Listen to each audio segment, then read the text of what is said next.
tendo uma peça teatral no local, e estava uma confusão danada, mas, infelizmente, vocês estão aqui, e é só nós mesmo. Sempre, né, dá aquela ansiedade, porque a gente quer que tudo dê certo para vocês. Espero que assim seja essa manhã, e que seja muito proveitosa, e que a gente saia daqui melhor do que a gente está chegando hoje. Quero agradecer a Eduardo Paracêncio, que ele é o grande, a pessoa que nos uniu, e que uniu e juntou um grupo, e esse grupo está dando frutos, né, de alguns eventos. Então, na semana anterior, a gente estava na EPL. Cadê a Grazi? Ela chegou, tá ali atrás. Ela nos recebeu para a gente conversar sobre um tema de dimensionamento da força de trabalho, que é um tema que está, né, bombando na administração pública, e a gente até comentou que bom que a gente estava numa semana falando sobre isso, e na outra semana a gente conversaria sobre QVT, para a gente ir pensando as políticas de gestão de pessoas numa perspectiva ancorada na qualidade de vida no trabalho, né? Para que as mudanças que aconteçam, elas levem em consideração também a saúde, a segurança e a qualidade de vida no trabalho dos servidores. Quero agradecer também aos colegas que vão compor aqui a mesa, que, solidária e gentilmente, né, se propuseram aqui estar conosco e compartilhar um pouco das suas histórias.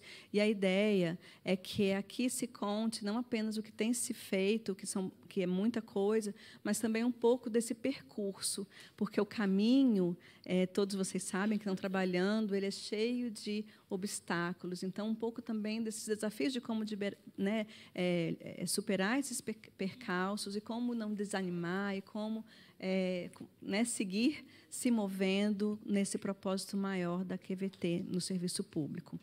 Então, vamos começar a convidar as pessoas. E então a gente pensou na seguinte estratégia hoje.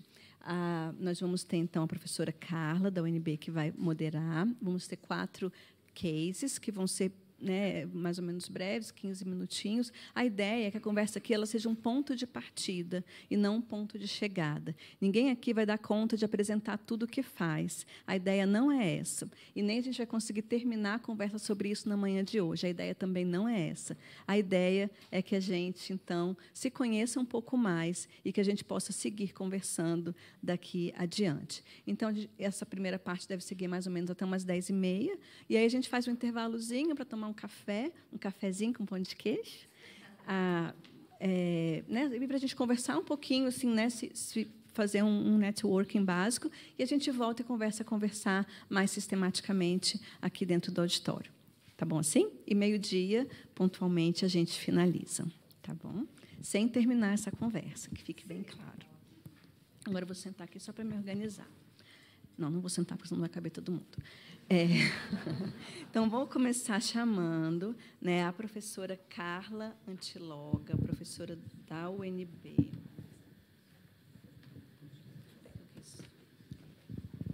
Rapidinho. Não sei, você não pode só para ligar, não vou falar.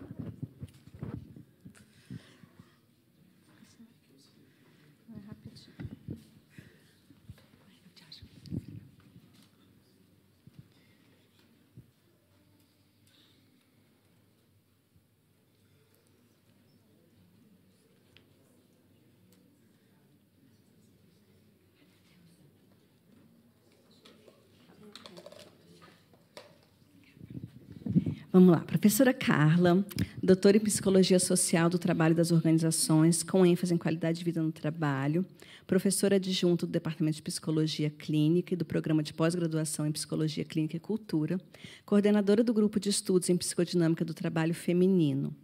Tem experiência na área de psicologia, com ênfase em fatores humanos do trabalho, atuando principalmente nas seguintes áreas: trabalho feminino, psicodinâmica do trabalho e clínica do trabalho. Bem-vinda, professora Carla. Muito obrigada. Eu estou trazendo, então, algumas informações do currículo, né, sintetizado de cada um, mas o mais importante que vocês saibam das pessoas que estão aqui é que são todas apaixonadas pelo tema. E todos servidores públicos e membros do Ministério Público do Trabalho, da mais alta categoria, e que, né, estão aqui para compartilhar os saberes com a gente. Então, procuradora, doutora Mariana Flesch Fortes, procuradora do Trabalho, e também assessora de gestão socioambiental do Procurador-Geral do Trabalho e coordenadora do Grupo de Trabalho de Qualidade de Vida no Trabalho, do MPT. Seja muito bem-vinda.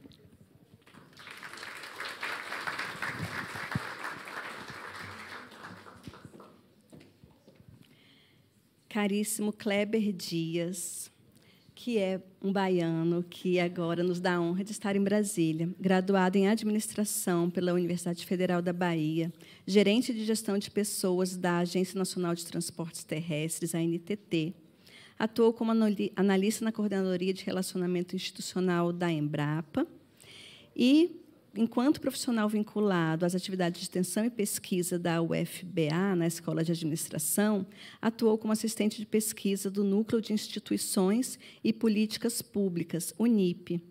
Além disso, assessor técnico dos projetos de Economia Solidária, o Ecolosia 1 e 2, e monitor técnico do projeto Maricultura Solidária, MARSOL, do CNPq.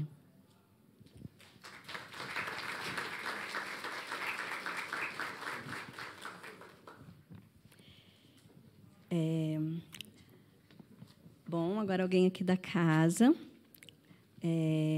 Eliana Dias Ramagem, minha colega aqui da Câmara dos Deputados, é formada em Psicologia e especialista em Psicodinâmica do Trabalho. Atualmente é assessora técnica da Diretoria de Recursos Humanos, né, atuando aí nos projetos de qualidade de vida no trabalho. Muito obrigada. E eu queria registrar a presença da Patrícia Mendes, do PROCER, né, que é o Programa de Valorização do Servidor da Câmara, e Patrícia atuou junto aqui na elaboração desse conteúdo aqui para hoje.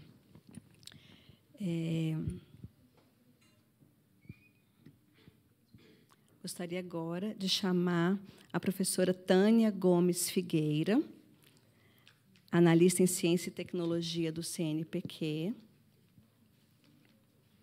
E a Tânia é doutora em Psicologia Social do Trabalho e das Organizações, mestre em Desenvolvimento Sustentável e graduada em Engenharia Elétrica pela Universidade de Brasília. A gente conversava, né, Eduardo, que as pessoas que são da engenharia, elas fazem tudo, elas podem fazer tudo. Então, eu falo tanto que eu nem terminei de falar da Tânia, gente, desculpa, não tinha acabado. Então, a Tânia trabalha no Serviço de Gestão de Competências, coordena o Comitê Gestor dos Projetos de Qualidade de Vida no Trabalho. Foi coordenadora geral de Recursos Humanos e é professora colaboradora da ENAP e avaliadora da Revista de Administração Pública, RAP-FGV. Então, muito obrigada. Professora Carla, passo-lhe a palavra. Obrigada, Juliana. Gente, bom dia. Primeiro, eu quero agradecer, né, esse convite super especial, destacar o papel do Eduardo mesmo como uma cola nesse processo, né, que não é fácil conseguir juntar as nossas agendas, mas ele é sempre muito bem-sucedido quando faz isso. E agradecer a Juliana, que se empenhou para, né, conseguir estruturar todo esse trabalho. Bom, como a Juliana anunciou, minha formação de origem, né, que é quando tudo começa lá para os pesquisadores no mestrado e doutorado, é em qualidade de vida no trabalho. Fiz mestrado em psicodinâmica e depois doutorado em qualidade de vida no trabalho. E eu terminei meu doutorado há quase 10 anos. Então, somando aí o que eu trabalhei no doutorado, eu tenho quase 15 anos na área de qualidade de vida no trabalho, pesquisando, investigando e verificando as mudanças que foram acontecendo no cenário de trabalho no Brasil e no mundo. E no Brasil, especialmente no serviço público, porque é a área pela qual eu sempre me interessei mais, né? E o que eu posso dizer para vocês dessa observação longitudinal ao longo desses anos? A gente ainda tem muito que avançar. Por mais que a gente pesquise, tenhamos desenvolvido instrumentos, técnicas, e as nossas observações sejam cada vez mais acuradas e cada vez mais pertinentes, ainda há muito por ser feito.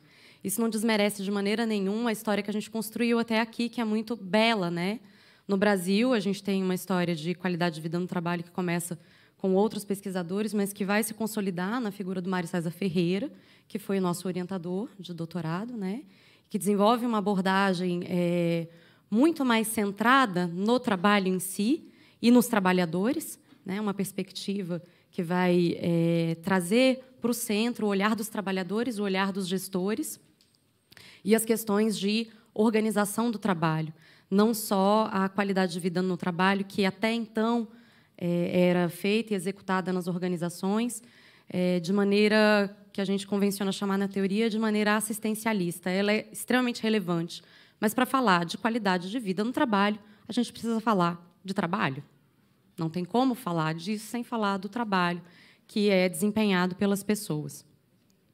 E quando a gente pensa nisso, a gente verifica também que o cenário de trabalho mudou muito nos últimos 20, 30 anos, né? De maneira que a gente pode dizer que mudou quase tudo. Nós temos outras perspectivas de trabalho, outras jornadas de trabalho, temos flexibilidade, por um lado. Por outro lado, nós temos, apesar dessas mudanças todas, a gente ainda vê que, em muitos contextos, a gente tem um engessamento, uma rigidez na forma de pensar os processos e as pessoas, né? A gente avança em algumas frentes, mas, em outras, ainda, como eu disse no começo, ainda há muito por fazer. O que me deixa muito esperançosa e muito feliz, apesar de todos os desafios que a gente ainda tem para enfrentar, é que há pessoas como as que estão aqui hoje, que estão representando trabalhos, avanços, enfrentamento de desafios, coragem para poder fazer diferente, para poder pensar diferente, né? E é sobre isso que a gente vai falar aqui hoje, sobre experiências, não só de sucesso, porque a gente vê o sucesso, mas para trás ficou um monte de fracassinho, né? Que tivemos que dar conta, tivemos que enfrentar. E eu acho que essas pessoas são representantes, não são as únicas. Destaco que, com elas, tem uma equipe extremamente... Cada uma delas tem uma equipe extremamente engajada, extremamente esforçada. Algumas dessas pessoas estão aqui hoje, né? Também. Mas eles são os representantes desses trabalhos, que deram certo, deram errado, deram certo, deram errado, mas que, no fim, são cases que nós entendemos que valem a pena ser relatados, porque vão trazer para vocês essa perspectiva de... Não é só facilidade, tem muita pedrinha, muito desafio no caminho, mas vale muito a pena. Quando a gente vê o ponto de partida das coisas e vê o ponto de chegada, a gente sabe que, mesmo com todos os desafios, vale muito a pena, né? Então, eu queria convidar... Você fica por último? Quem quer falar primeiro?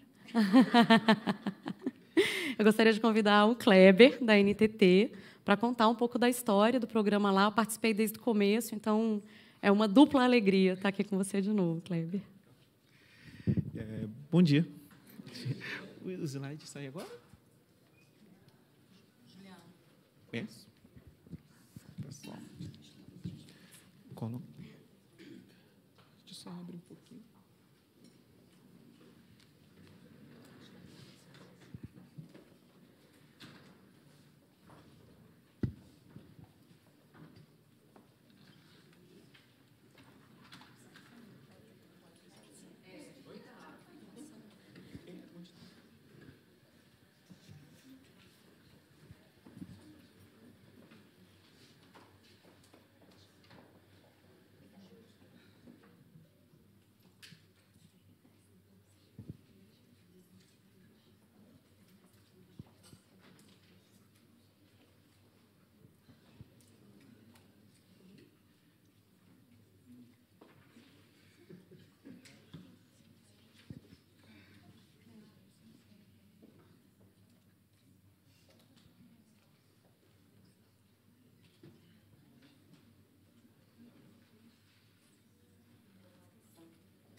Isa. É isso aí, então. Pessoal, então, a nossa primeira pergunta nesse contexto, né, de qualidade de vida no trabalho é QVT para quem? Né? A gente está falando para quem? Quem é que a gente está querendo atingir nesse setor? Então, assim, a primeira vez que a gente pensa em falar, quando eu conhecia lá a Carla e o pessoal que já estava trabalhando lá na NTT com esses desafios, a primeira coisa que eu me perguntei na época, tá, mas para quem mesmo? A gente está fazendo o quê e para quem? Né? E para contar, eu vou contar uma historinha para vocês, que fica mais fácil, né? Fica melhor. E para isso, só aperta aqui. Isso. Mas eu vou me apresentar primeiro, tá? Quem sou eu? Tá? Meu nome é Kleber.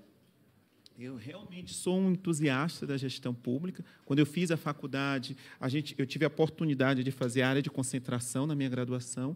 E uma das áreas de concentrações era estudos organizacionais, que se voltava sobre a problemática da gestão pública, né, lá na Federal da Bahia. E eu acredito piamente que o trabalho deve ser fonte de bem-estar. A gente não pode pensar o trabalho como uma punição, como um problema, como uma obrigação. Ele deve ser fonte de bem-estar. Nem sempre é, tá, gente? Mas assim, a ideia é que seja. Eu acredito que seja. Em tudo, né? Eu, particularmente, comecei a trabalhar muito cedo, comecei a trabalhar com 14 anos, e eu sempre vi o trabalho como uma oportunidade, sempre. E sempre me gerou bem-estar. Claro que tem momentos difíceis, mas sempre me gerou bem-estar. É nisso que eu acredito. Então, acho que é por isso que a gente persegue, como a Carla estava falando assim, com tanto afinco. Discutir o assunto, ficar se debruçando sobre isso aqui, errando e acertando de vez em quando, porque a gente realmente acredita que o trabalho gera bem-estar para as pessoas. É isso que eu acredito, tá? Mas, não sei se eu passo. Vamos lá. Se a QVT para as pessoas, como garantir que a gente vai atender as expectativas delas? Né? Então, a gente está falando que a QVT para as pessoas de uma forma geral. Mas como garantir que realmente o que as pessoas querem vai ser objeto ou vai ser uma preocupação da nossa tão conhecida qualidade de vida no trabalho, dos nossos programas de qualidade de vida no trabalho, das nossas políticas? Aí mora o problema, né? A gente tem uma dificuldade, inclusive, de entender o que a gente quer. A gente tem uma dificuldade grande de saber o que é qualidade de vida para cada um. Se você perguntar aqui a todas as pessoas, cada um vai vir com um conceito de qualidade de vida diferente. E aí o desafio da organização, de fazer uma síntese para atender as expectativas desse universo de opiniões diferentes sobre qualidade de vida no trabalho. Então, assim, a gente só vai se deparando com desafios, né? Mas são bons desafios para a gente poder responder. Vou pedir para passar esse slide, e aí eu vou contar a historinha da NTT. Tá? Eu vou deixar isso aqui, porque está funcionando mesmo, então a gente vai lá. Esse vai ser o roteiro. Era uma vez na Agência Nacional de Transporte Terrestre a qualidade de vida no trabalho. Tá? De onde veio essa ideia? Para onde a gente quer ir com isso? Né? Qual foi o nosso pulo do gato? Qual foi aquele momento que deu estalo, deu start? O que a gente fez nessa hora? Tá? E, bacana, a gente começou, fez, mas e aí? O que ficou? O que a gente tem de fato? O que a gente está pensando para frente? Então, eu vou tentar contar essa historinha aqui para a gente poder aí ter subsídio para os debates e para as conversas que vêm com os outros colegas que também vão falar sobre o mesmo assunto. Tá? Pode passar, por favor. Primeiro, falar quem é NTT. Né? Vocês conhecem a NTT? Já ouviram falar? Sabe o que é NTT? Cada negócio da tabela frete, a gente ficou famoso, né? Pois é, uma polêmica. Aquela questão, a gente terminou ganhando muitos holofotes por conta daquela questão, mas a gente não faz. Nosso trabalho não é tabela frete, tá? Nosso trabalho é muito maior do que esse. Pedi para você passar. A Agência Nacional de Transporte Terrestre ela tem 17 anos, então estamos falando de organização jovem. Tá? O nosso público é jovem. Se vocês, boa parte, a maioria, em torno de 40%, 45% a 50% da nossa força de trabalho tem entre 35 e 45 anos. Então, a gente tem um público jovem, né, que ainda vai ficar na NTT durante muito tempo. Então, a gente vai conviver junto durante muito tempo, ainda mais agora. Né? Então, assim, é uma situação que é peculiar. A Agência Nacional de Transporte Terrestre é uma agência multisserviço, ao contrário de algumas agências reguladoras. A gente tem setores econômicos diferentes que a gente tem que regular. Então, a gente trabalha na regulação e na fiscalização da infraestrutura rodoviária, dos serviços e da infraestrutura rodoviária. Então, todas essas concessões de estradas federais, NTT que faz.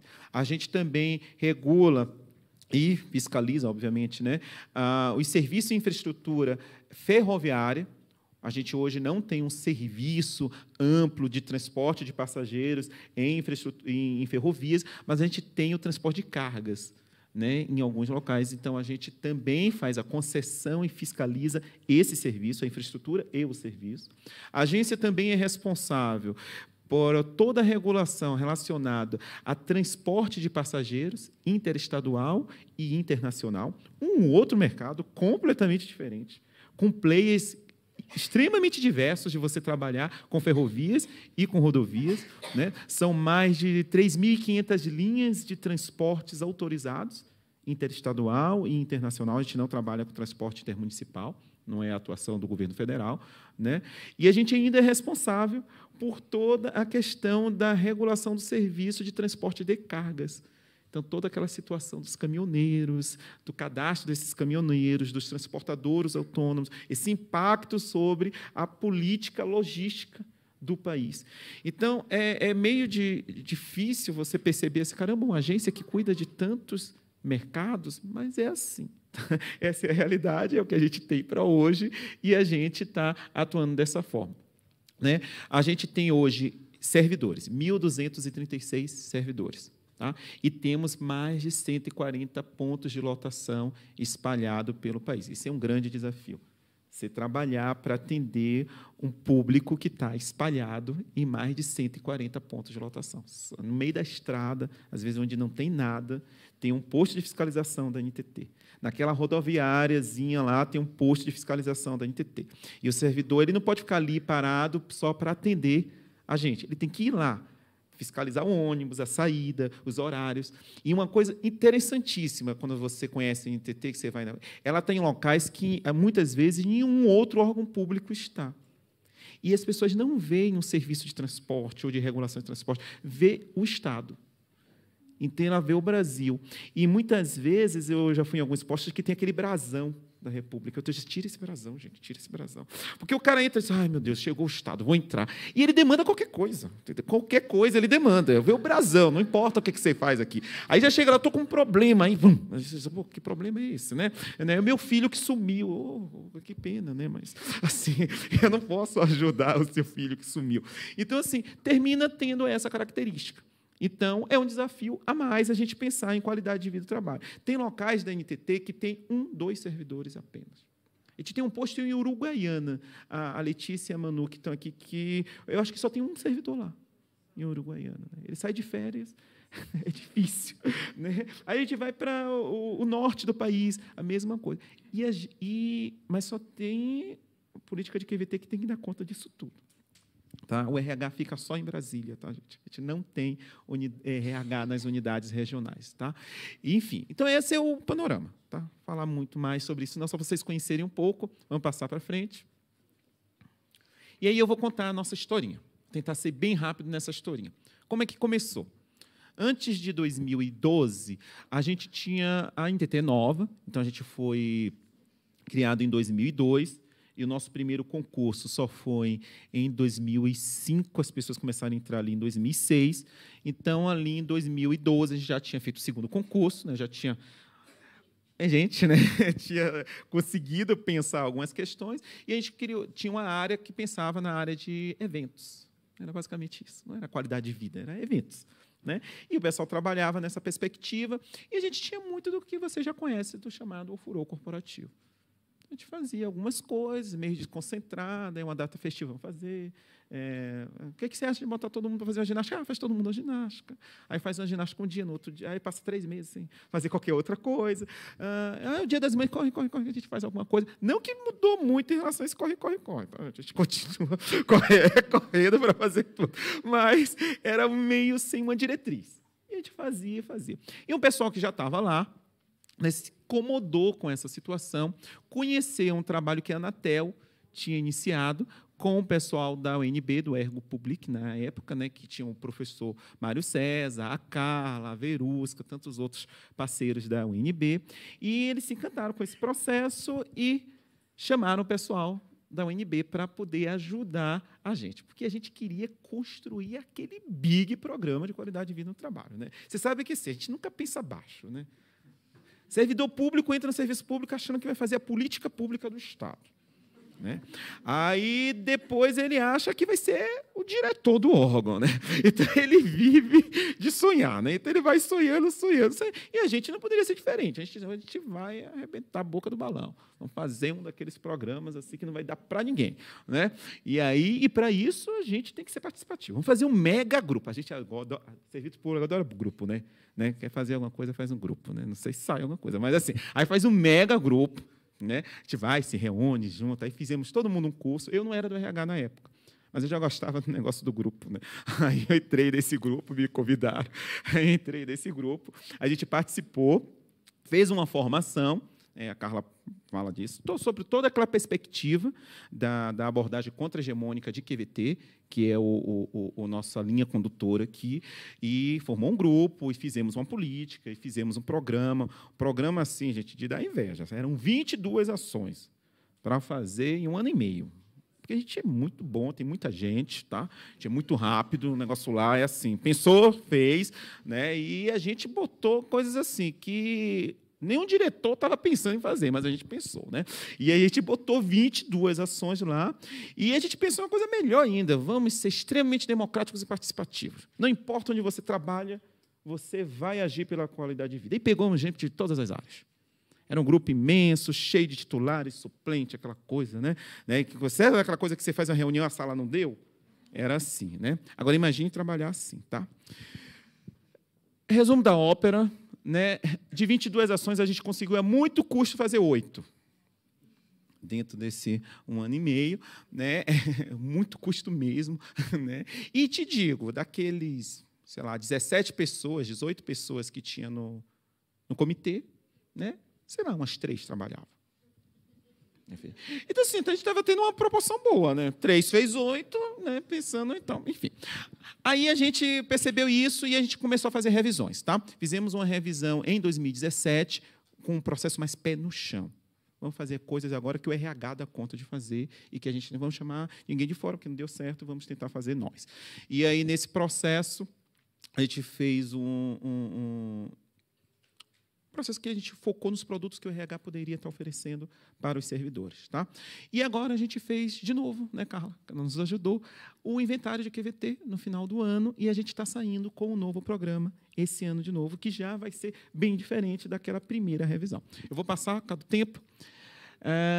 Mas o que foi feito? Tá? Aqui eu vou falar rapidamente das principais ações. Tá? A gente tem um programa de incentivo à atividade física, que a gente chama de Mais Horas. A gente tem um programa de pró-equidade e gênero, que tem uma ação que ela gerou uma certa polêmica e tal, mas é o programa Mãe Servidora, que a gente concede um turno na semana para a mãe que tem filhos na primeira infância.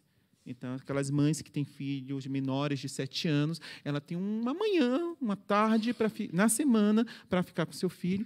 A atividade física, a gente, na verdade, concede ao servidor 1 hora por dia, no limite de 3 horas por semana para ele fazer atividade física. A gente não exige que o servidor pague uma academia, ele assina uma declaração dizendo que aquele tempo ele vai estar dedicado.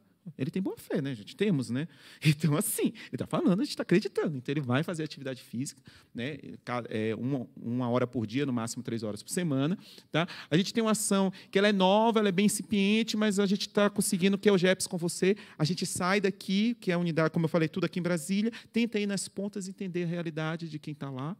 né? Imagine aqueles pontos de lotação todos. A gente está tentando ir até eles, entender como é que funciona isso, para a gente começar a oxigenar a mente, né? Para a gente começar a fazer coisas que façam sentido.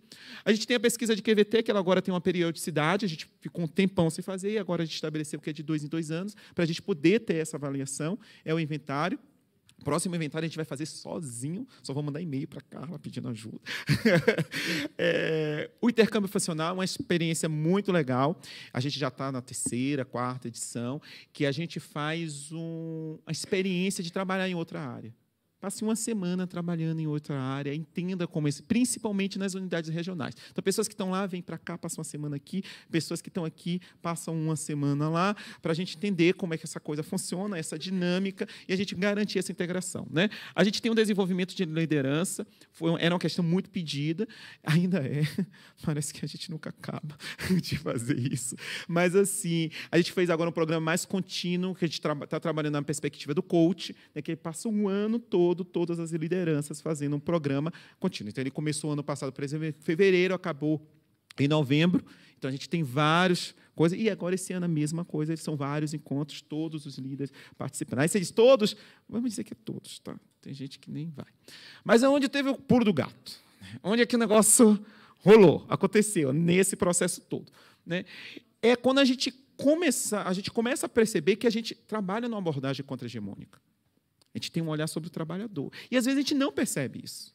A gente está fazendo porque está fazendo porque está na caixinha, né? Tem que fazer alguma ação. Mas, assim, a ação que a gente está fazendo está visando o quê? Colocar o trabalhador no centro dessa discussão. E é muito difícil fazer isso. Quando você se dá conta disso, você diz, e agora? Né? Ele está no centro como? Como é que a gente vai fazer? Então, assim, essa percepção acho que é uma das mais importantes, né? Porque aí você para escutar o que realmente tem sido dito. O que as pessoas estão falando? Porque muitas vezes elas falam e a gente não ouve. A gente não percebe o que está sendo falado, né? A gente tem nossos filtros, né, gente? A gente fala e a gente ouve o que a gente quer, né? O RH, obviamente, também tem seu filtro, né? Mesmo porque a gente é muito legalista, a gente trabalha muito controlado, então a gente faz os filtros da gente, né? E parar e pensar em soluções reais.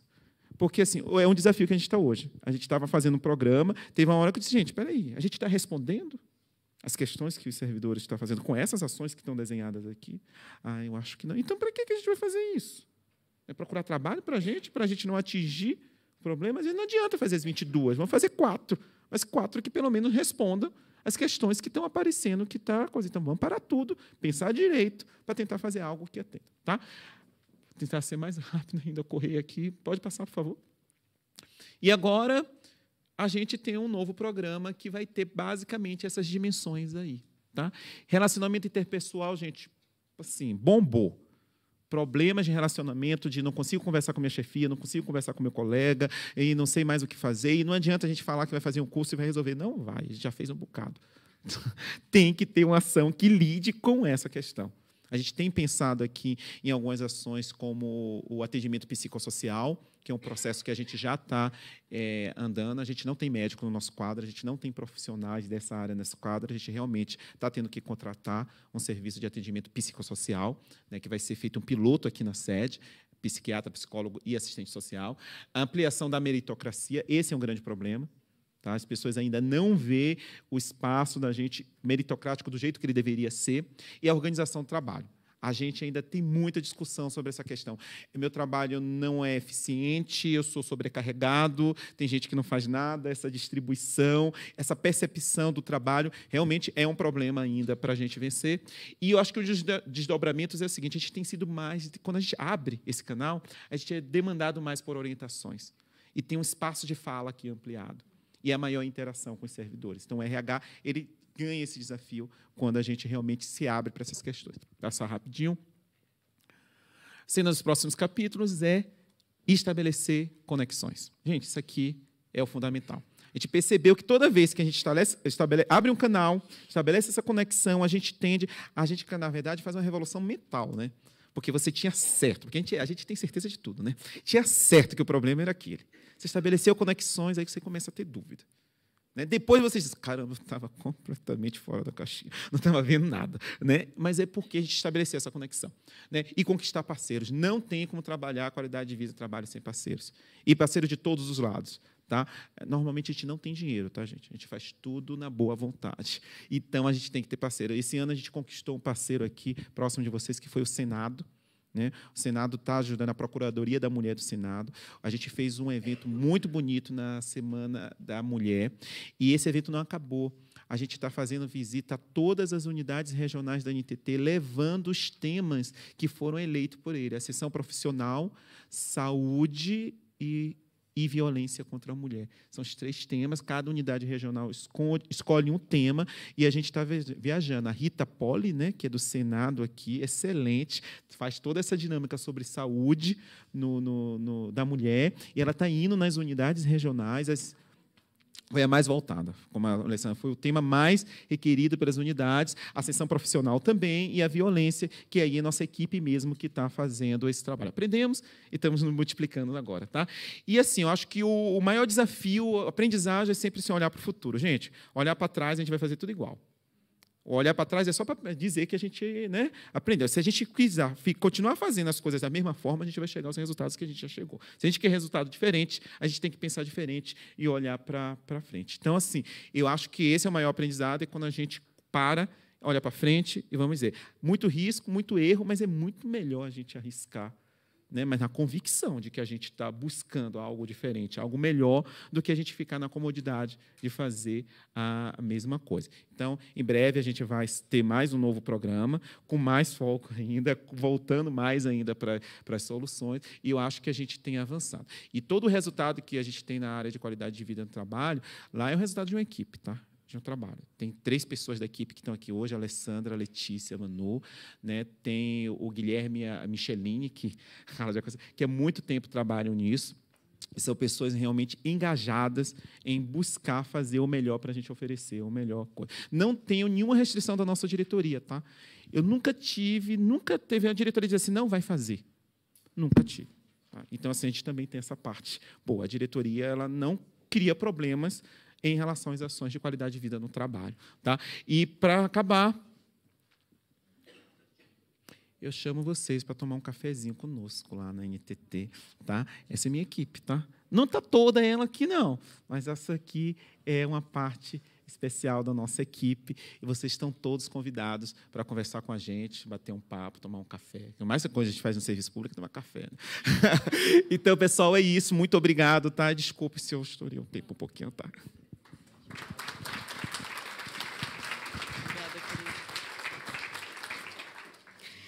Pessoal, eu esqueci de combinar com vocês no começo, para vocês anotarem as questões e a gente deixar para o final das falas. Pode ser?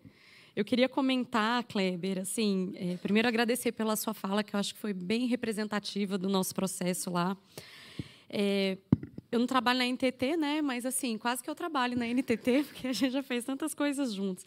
Eu acho que você comentou uma coisa super relevante para quem ainda não começou os processos de qualidade de vida no trabalho. Tem quase todos os órgãos hoje, como a área, quer que seja como ações soltas. Mas eu acho que você comentou 3 questões que são interessantes. Assim. Primeiro, que, de fato, a direção comprou o projeto. Isso é extremamente relevante quando a gente fala de projeto de qualidade de vida no trabalho. Por quê? Ele é interseccional, né? Então, ele vai atravessar a organização. É preciso que alguém compre esse projeto como um projeto que é da casa inteira. Ainda assim, temos muitos desafios. Mas, se não se compra, e creio que vocês foram muito bem-sucedidos lá, porque, daquela primeira vez, a demanda foi da direção mesmo, né? Pelas ações. Segunda questão é que eu percebo que um outro grande mérito da NTT foi ter feito um combinado de ações, né? Então, algumas ações que nós elencamos como assistencialistas dentro da teoria, apesar de que toda a teoria de QVT foi fundamentada na prática, ela não foi uma teoria para a prática, ela foi da prática para a teoria. Né? Algumas ações terminaram se mostrando de grande demanda pelos trabalhadores. E vocês ousaram permanecer com essas práticas que, né, na teoria parecem, não, isso é só assistencialismo. Tá, mas aí nós temos o real do trabalho. E, no real, as pessoas, às vezes, demandam um mix de ações que vai contemplar uma ou outra ação que é assistencialista. O que nós não podemos é entender ou acreditar que só essas ações vão resolver uma dificuldade de liderança, uma dificuldade de assédio moral. Claro que elas não vão resolver, mas às vezes elas são importantes. E aí volta, né, a importância, o poder da fala do trabalhador. É isso que está sendo demandado. Olha, a nossa demanda é uma academia dentro da organização, uma parceria com a academia. Pertinente. Se foi isso mesmo que aparecer, por isso fazemos um diagnóstico, né, porque quando nós realizamos o diagnóstico, a gente não pode ouvir só o que a gente quer, né, gente? Você faz o diagnóstico, aparece isso é legítimo, tem que ser, isso tem que ganhar espaço. Já falei 2, né? Eu acho que a terceira questão é que, para a NTT, eu acho que em todas as organizações é relevante, mas quando você comentou de Uruguaiana e 2 pessoas, e aí, assim, quando as 2 pessoas que estão lá são 2 mulheres, nós temos uma outra questão de segurança no trabalho, num país que é dos que mais mata a mulher no mundo, né?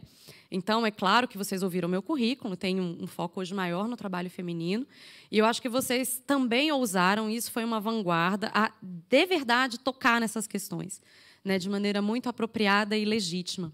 Quando houve a decisão lá do espaço, né, do tempo, para as mães ficarem com seus filhos, eu lembro que eu estava muito ativa no debate, e vocês ousaram também trazer esse real do que é o trabalho da mulher fora do trabalho dentro da organização. E eu achei que foi muito bonito. Por fim, eu quero dizer que eu estava acompanhando o processo das 22 ações que terminaram em 8, mas aluno não escuta professor, então a gente... né? Mas, de qualquer maneira, também tiveram muito pé no chão para ir cortando, que viram que não ia funcionar. Eu acho que tem sido um trabalho espetacular, continua sendo uma grande alegria acompanhar vocês nisso. Tá? Eu vou passar a palavra agora para Eliana, pode ser? Eliana, para contar para a gente a experiência dela. Esse está funcionando?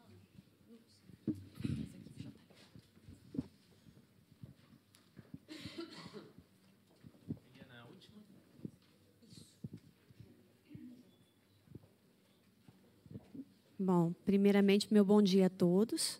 É uma honra participar aqui dessa mesa e de discutir um tema que é tão relevante para todos nós, né, e de aprender muito com vocês.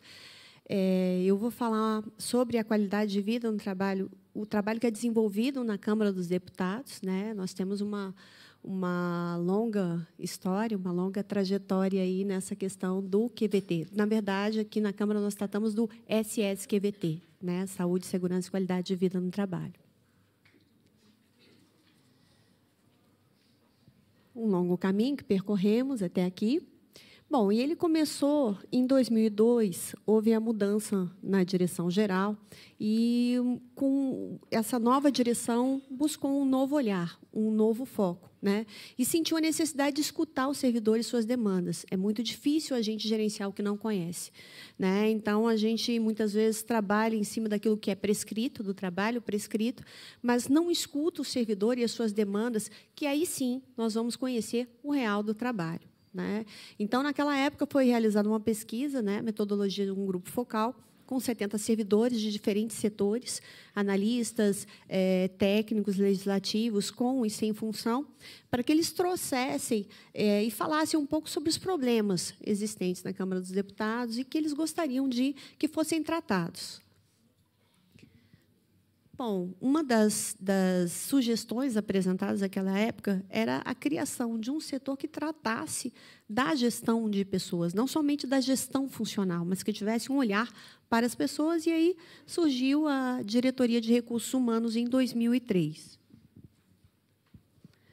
Em 2006, o diretor da época ele apresentou uma preocupação com a prevenção ao adoecimento, a necessidade de fazer um trabalho de prevenção, né, e com foco na qualidade de vida dos servidores. Nesse período, foi criado o Programa de Valorização do Servidor, que existe até hoje, e tem um trabalho muito bacana de acolhimento, de escuta qualificada do servidor, e a criação de outros programas voltados para o servidor, como a educação financeira, que tem, sim, um impacto muito grande na qualidade de vida do servidor, né? Você dar instrumentos para ele lidar com o endividamento que ele esteja enfrentando, ou para que ele possa se preparar, sim, trabalhar também com a qualidade de vida.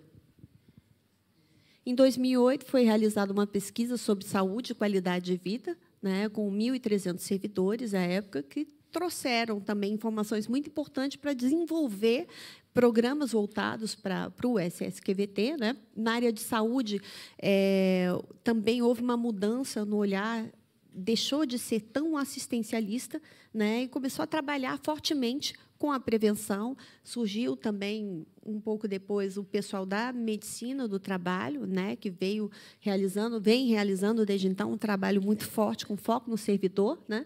Em 2013, a Política de Recursos Humanos, que foi o ato da Mesa 76. Em 2014, a nossa política de SSQVT, que teve um trabalho, um empenho muito grande da Juliana, na época, da Tassiana, né, que se empenharam, sempre trabalharam muito com o tema da qualidade de vida. Eu trabalhava em outro setor, sempre gostei dessa área. Então, hoje, é uma realização e um desafio muito grande trabalhar com a qualidade de vida, né? Em 2015, um momento político de grande impacto. Então, a política de SSQVT ela foi instituída em dezembro de 2014.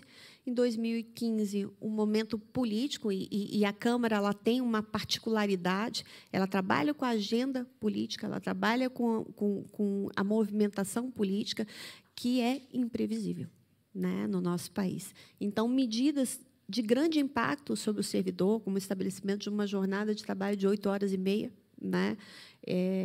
O registro eletrônico, uma decisão, na época, um pedido político e que foi implementado às pressas, não houve um preparo, não houve um olhar para essa transição, então, gerou um grande impacto. Na época, nós tivemos um aumento grande no número de afastamentos, né, de afastamentos, inclusive, por saúde mental.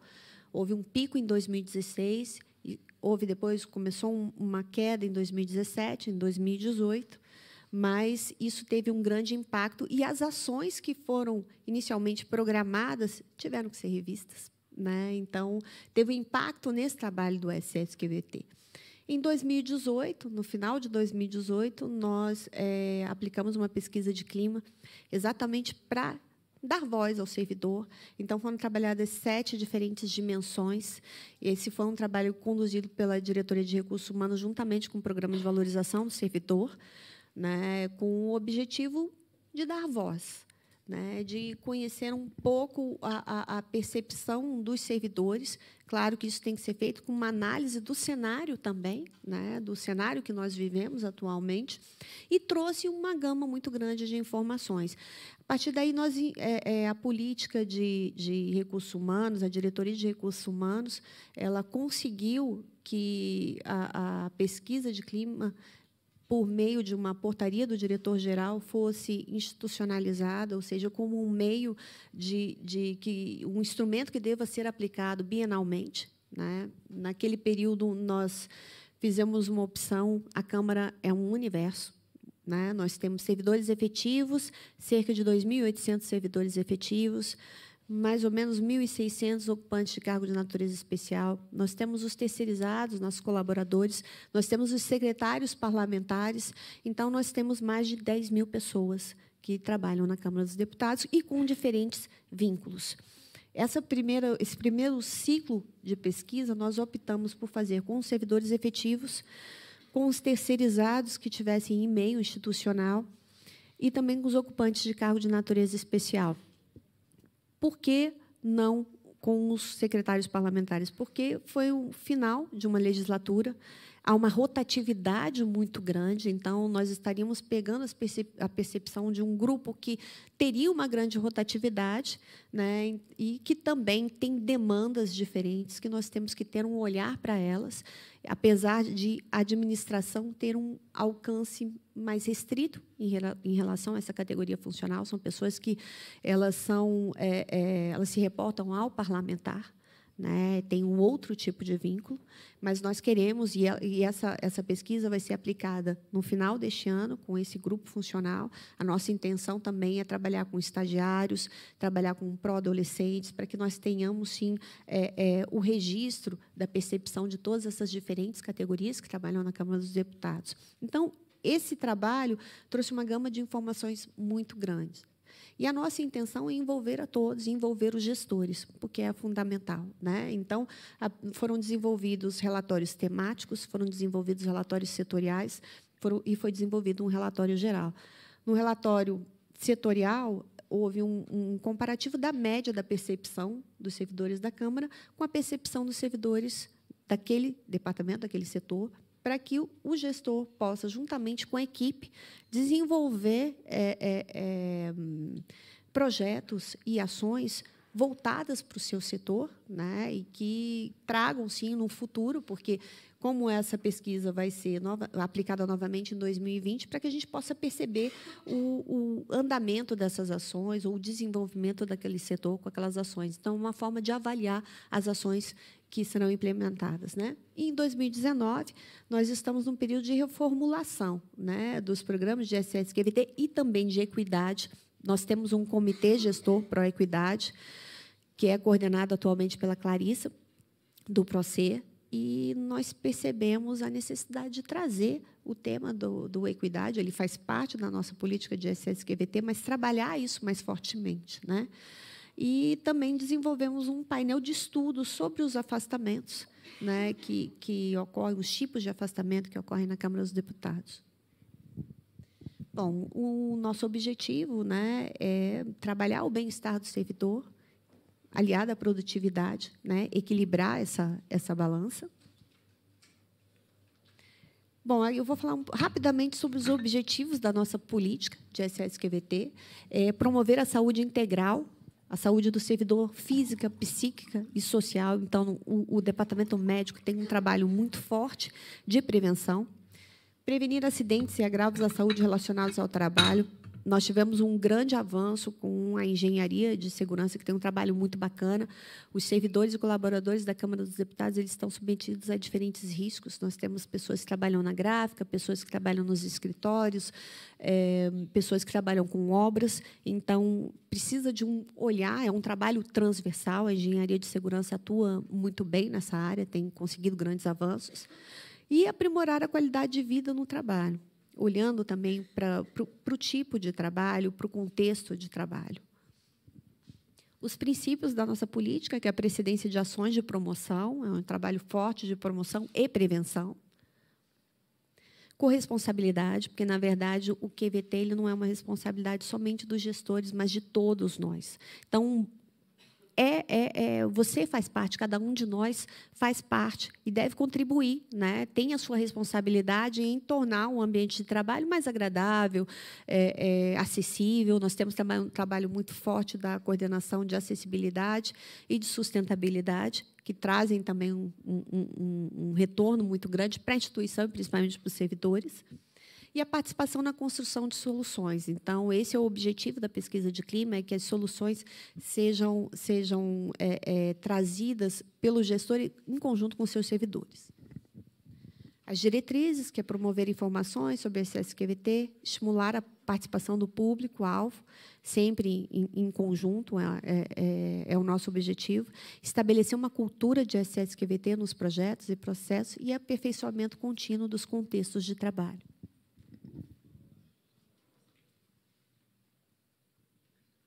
Bom, nós temos diferentes níveis de responsabilidade, né? O trabalho do SS-QVT, como eu disse, é transversal. A nível executivo, nós temos o departamento médico, o departamento técnico, o departamento de polícia legislativa, porque as questões de segurança elas têm um impacto. A nossa instituição ela enfrenta, quando há manifestações, grandes decisões políticas, então há a Câmara ferve, né? Então são várias manifestações. Às vezes você trabalha o dia inteiro com um barulho de vuvuzela e tem um impacto no servidor, na segurança do servidor, né? No bem-estar dele. O ProSaúde, que gerencia o nosso plano de saúde, e o programa de valorização do servidor, e parceria com outros setores, claro, com gestores e servidores. Falar um pouquinho sobre o que nós desenvolvemos atualmente. O departamento médico ele trabalha com programas de acompanhamento, pessoas que têm pressão arterial, pessoas que têm diabetes, há programas voltados para gestantes.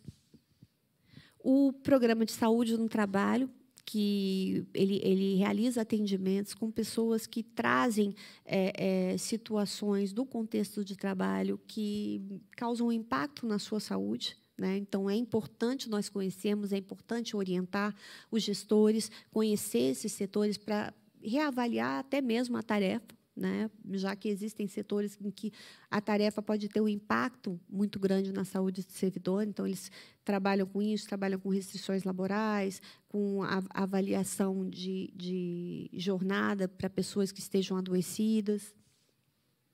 O exame periódico também, com o objetivo de prevenir.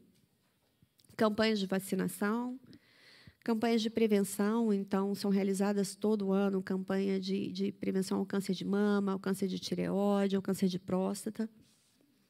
Ergonomia, também tem um trabalho forte, tem a ginástica laboral, a ergonomia ela pode ser solicitada, o pessoal da ergonomia pode ser solicitado para fazer uma avaliação ergonômica do posto de trabalho, né, para evitar o impacto, né, para que as pessoas tenham um mobiliário adequado, tenham uma postura mais adequada para trabalhar. E palestras sobre saúde. O programa que gerencia o nosso plano de saúde, ele realiza palestras sobre saúde integral. Então, práticas holísticas, nós temos palestras sobre yoga, sobre meditação. São, geralmente, 4 palestras realizadas ao longo do ano, né? Então, já trouxeram a monja Cohen para falar, para tratar de meditação. Então, são palestras bem interessantes. O curso de meditação, que está sendo promovido pelo pessoal do ProSaúde, e campanha sobre saúde bucal. E o PROCER, que é o programa de acompanhamento do servidor, né, de valorização do servidor, ele realiza o acompanhamento funcional, um acolhimento também, que a gente considera muito importante, o servidor ter um espaço de escuta qualificado, né, na instituição.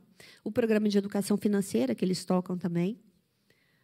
O programa de preparação para a aposentadoria, que é muito importante. É importante que o servidor esteja preparado para ficar ou para se aposentar, né? Então, esse programa ele já tem bastante tempo, ele é muito bem aceito pela casa. É uma prática que foi mantida ao longo dos anos, uma prática de sucesso. A consultoria para os gestores, quando os gestores apresentam uma demanda, uma dificuldade com o servidor, uma dificuldade de lidar com a sua equipe, eles podem recorrer ao programa de valorização do servidor, que ele oferece ferramentas para que se tenha para melhorar o ambiente de trabalho, para resolver algumas questões, alguns conflitos que porventura apareçam, né? Muitos gestores também procuram o PROCER quando eles percebem que há um servidor que tem algum tipo de dificuldade e que isso está aparecendo no trabalho, então eles pedem uma orientação, né? Eles oferecem, eles dão como sugestão a esse servidor para que ele procure o programa de valorização. A coordenação de ações sobre o tabagismo, dependência química também é trabalhado pelo PROCER. O atendimento pró-equidade, né? A Clarissa, que é coordenadora, e a gente verifica que é muito importante essa questão da equidade, se trabalhar a cidadania organizacional, né? Questões sobre assédio moral, assédio sexual, discriminação, práticas que não deveriam ser mais toleradas, mas que ainda existem, que necessitam de um forte trabalho. Então, por isso, a gente quer trazer o equidade mais fortemente agora para essa reformulação do SSQVT. O departamento de polícia, né, com treinamento de brigadistas, orientações e encaminhamentos sobre delitos ou crimes praticados na casa. O departamento técnico, programas e ações voltadas para a segurança no trabalho, o pessoal da engenharia de segurança. Oficinas, tem também um setor de nutrição que promove oficinas de gastronomia e também realiza o controle dos alimentos servidos nos restaurantes e lanchonetes da Câmara dos Deputados. A diretoria de recursos humanos cabe propor políticas sobre gestão de pessoas e coordenar as ações de SSQVT e também de equidade. Bom, os desafios, né? A gente tem que levar em consideração que, além de tudo o que o colega falou, né, das práticas, que o QVT ele tem um longo caminho e tem um caminho ainda maior para percorrer, né? A restrição orçamentária, a dificuldade de repor o quadro de servidores, ou seja, muitos servidores se aposentaram, o trabalho ficou, ele teve que ser redistribuído. Isso tem um peso, né, para o bem-estar, para a saúde do servidor. Então, nós precisamos pensar o QVT com base no nosso cenário, né? A gente precisa trabalhar com a realidade. Então, a nossa realidade é de restrição orçamentária, né? Houve também um aumento no número de afastamentos por saúde mental, existem trabalhos, pesquisas foram realizadas aqui na Câmara dos Deputados, pesquisas de mestrado, como o trabalho da Clarissa, que vê a questão dos afastamentos, né, com um corte de gênero, que trouxe informações importantes para a gente trabalhar. Na verdade, saúde mental não é o maior em número de afastamentos, mas é o que mantém o servidor mais tempo afastado do trabalho. E é importante, né? Nós temos uma vida muito mais conectada, muito mais estressante. Então, é importante a gente ter um olhar para isso. Na pesquisa de clima, nós verificamos que há uma correlação entre a idade e o quanto eu percebo que o impacto do meu trabalho na minha saúde mental, e nos surpreendeu, quanto mais novos, mais as pessoas percebem o impacto do trabalho na saúde mental. Então, é uma perspectiva que a gente tem que trabalhar. A questão da decisão política, né? A gente sabe que a Câmara dos Deputados,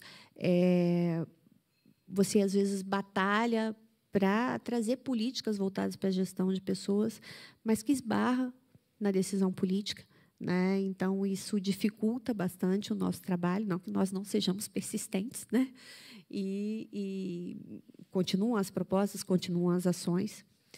A reforma da Previdência, né, e uma futura reforma administrativa na casa também, elas causam um impacto, o servidor fica mais preocupado. Na verdade, ele ingressou no serviço público com um plano de vida que vai ser modificado, então a gente tem que trabalhar também com essa mudança, então a gente tem que fazer uma gestão dessa mudança. E também a reforma administrativa, porque com o número de aposentadorias maior, com a impossibilidade de repor o quadro, a gente tem que rever nossos serviços, os nossos produtos, e a gente tem que levar em conta a questão do QVT, a questão dos servidores, do bem-estar dos servidores, nessas decisões futuras a serem tomadas. Bom, eu estou à disposição na Diretoria de Recursos Humanos, assim como a equipe do PROCEA, né? É um prazer estar aqui. Volto a falar isso para vocês, para ouvir a experiência de outros órgãos, para ouvir a professora Carla, que eu já ouvi em outros seminários, em outras palestras, e agradecer, estou à disposição para quaisquer esclarecimentos.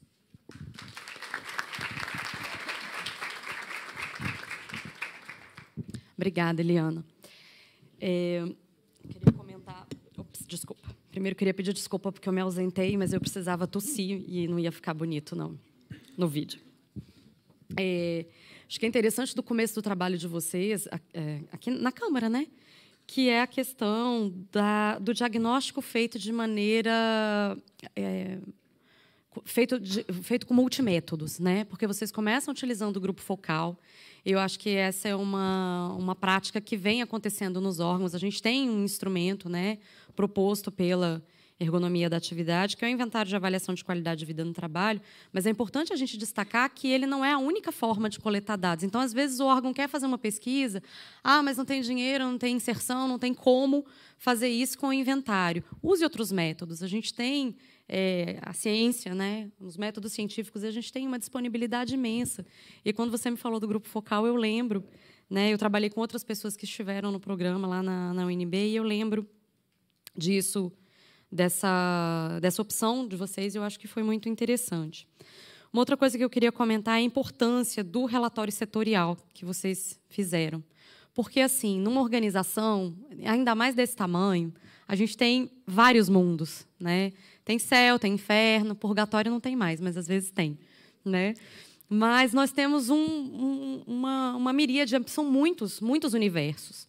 E muitas vezes, quando a gente propõe um relatório geral, você faz uma... Claro, a fotografia global ela é interessante, ela é importante, mas é importante também a gente olhar para esses muitos mundos que tem dentro de cada setor. Não de uma maneira pejorativa, não é assim, mas também aquele pessoal daquele lugar sempre reclama, né? Aquele pessoal daquele setor lá sempre avalia pior determinada dimensão de clima, de qualidade de vida no trabalho. Mas para a gente poder fazer um trabalho voltado realmente para as especificidades de cada área. por fim, para comentar sua fala, achei interessante que você falou da questão da tecnologia, né? Eu me lembrei da primeira fala da Juliana, que foi: eu sonhei com esse trabalho. A tecnologia tem estendido o nosso trabalho para todas as áreas da nossa vida, né? O meu trabalho é acadêmico, então, assim, esses dias meu filho reclamou, ele sabe, se tem uma coisa que eu nunca vou querer ser na minha vida é professor. Boa decisão, já começamos bem, né? Ele, porque você não para de trabalhar, né? E é isso, a gente não para de trabalhar. Você falou das pessoas mais novas reclamarem mais da questão, primeiro, que desenvolvem menos, não tiveram o tempo para desenvolver as estratégias. Segundo, que já entraram no mundo digital. Então, é uma conexão e um jeito de trabalhar que é muito diferente, né? Eu já não, assim, eu já existi antes da internet. A internet chegou, já estava no mundo fazia um bom tempo. Mas eu vejo como a gente não para de trabalhar. No limite, a gente sonha com o trabalho, né? Já acorda no meio da noite pensando no trabalho. Então, essa é uma questão também para ser pensada pela qualidade de vida no trabalho. Que hora é a hora de não trabalho? Que hora a gente não trabalha? Né? Como é que a gente põe um limitezinho assim? Agora deu, vou fazer outras coisas. Trabalho é vida também, mas vou fazer outras coisas da vida que não seja só trabalhar. Obrigada, Eliana. Vou passar a palavra para Mariana. Mariana pediu para falar em pé, então a gente vai se afastar um pouquinho aqui, tá? Obrigada. Eu prefiro falar em pé, gente, para enxergar vocês todos aí. Tá na apresentação. Acho que é a primeira ali. A apresentação Sephora, é esse? Não? É a primeira. Isso. Deixa eu ficar mais para cá.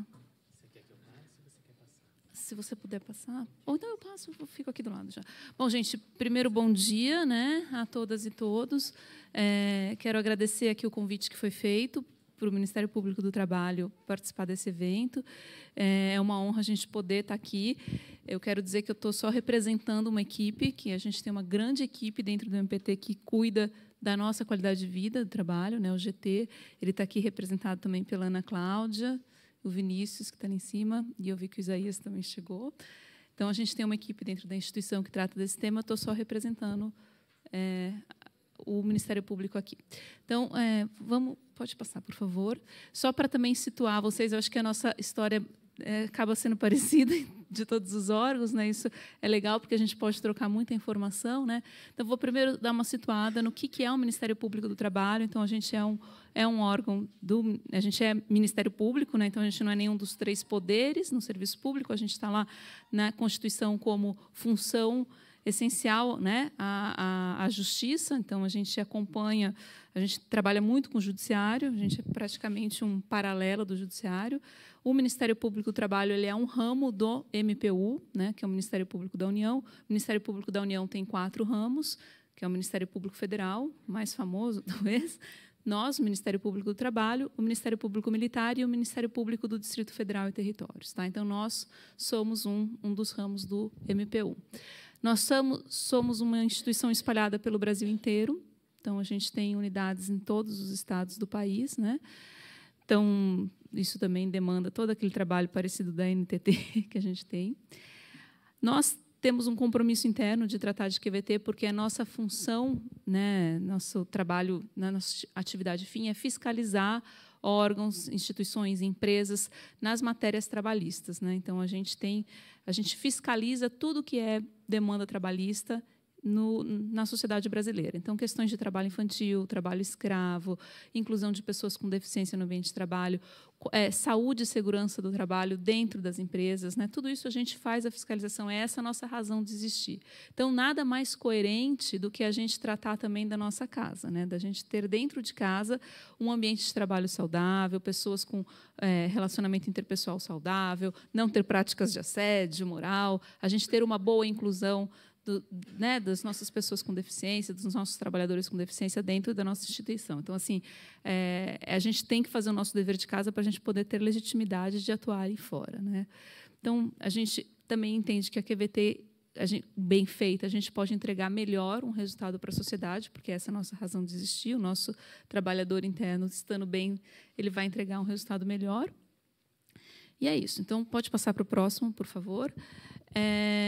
eu acho que eu não me apresentei, eu sou procuradora do trabalho, então eu atuo na minha atividade fim, né? Eu conduzo investigações em face de empresas, trabalho com as questões todas da lei trabalhista e também agora estou tentando aqui aprender um pouco das questões de recursos humanos e gestão de pessoas todos para trabalhar com QVT, né? Então, isso também está sendo um super desafio para mim. Então, eu vou falar um pouco aqui desses temas, mas eu não sou formada em gestão de pessoas, nada. Minha formação é jurídica, eu sou formada em direito e trabalho com direito, né? Então, vamos lá, qualquer coisa depois vocês podem me corrigir. A gente fez um levantamento rápido aqui do nosso histórico de QVT no Ministério Público do Trabalho. Eu acho que ele também é um pouco parecido com os outros órgãos. A gente, como qualquer outra instituição, outra organização, a gente trabalhava com práticas mais, o que eu falo de ofurísticas, né, que a ciência tem tratado como o furô corporativo. Então, a gente tinha essa questão das práticas de convivência, das datas comemorativas, enfim, tudo isso, o predomínio das atividades hegemônicas assistencialistas, né? E com o tempo, essa equipe, principalmente a equipe aqui de Brasília, da PGT, que já o pessoal da gestão de pessoas, da saúde e tudo mais, foi vendo que isso não necessariamente impactava em resultados positivos e duradouros na organização do trabalho, né? Então, eu acho que, quando você enxerga a realidade, se impõe a necessidade de tratar a QVT numa perspectiva mais global e integral, né? Então, com tudo isso foi levado. Eu nem estava presente nessa época, eu entrei no grupo de trabalho em 2015, mas se sentiu a necessidade de se fazer um diagnóstico de QVT no grupo, na instituição. E esse primeiro diagnóstico ele foi feito em 2015, né, com o professor Mário César e a equipe dele da Ergo Public, né, que chama isso mesmo. Então, a gente fez o nosso primeiro diagnóstico com ele em 2015. E aí a gente começou pode passar, por favor, a ter esse olhar para uma perspectiva contra-hegemônica da QVT, né? Aí aqui a gente fez um recorte de quais foram, porque nesse diagnóstico que a gente aplica, a gente faz perguntas abertas, né, do que é QVT para o trabalhador, porque a perspectiva é justamente de escuta. A gente não vai inventar uma QVT, a gente vai fazer a QVT a partir da demanda. E a gente fez aqui um recorte das principais respostas, né? Então, é um ambiente de trabalho sadio, com harmonia e bom relacionamento entre os procuradores e os servidores entre si. É se sentir reconhecimento dos colegas e da chefia, ir para o trabalho feliz e retornar mais feliz ainda, é falar com orgulho que trabalha em determinado local, enfim. Agora, isso aqui me fez lembrar uma coisa rapidinho que eu tenho que explicar para vocês. Uma particularidade do nosso órgão é que a gente tem divisão de carreiras, né? Então, nós temos membros, que são os procuradores do trabalho, temos uma lei totalmente diferente da lei do servidor público, né, que é uma lei mais parecida com a do magistrado. Então, todo o nosso regime, digamos, de gestão de pessoas para os membros é diferente dos servidores de apoio, né? Então, isso também causa alguns impactos de relacionamento bem grandes, assim, né? Então, aí, para contextualizar, nós temos aproximadamente 700 membros na ativa no Brasil inteiro e aproximadamente 4.000 servidores, mais ou menos, né, Isaías? E depois a gente tem o público de terceirizados e estagiários também, o que acaba totalizando uns 6.000, né? 6.000 pessoal de apoio, espalhados pelo Brasil inteiro, e 700 membros, né? Então, isso causa também um pouco dessa questão toda, bom relacionamento entre procuradores e servidores, né? Sempre vai existir essa coisa, o mundo dos procuradores e o mundo dos servidores, né?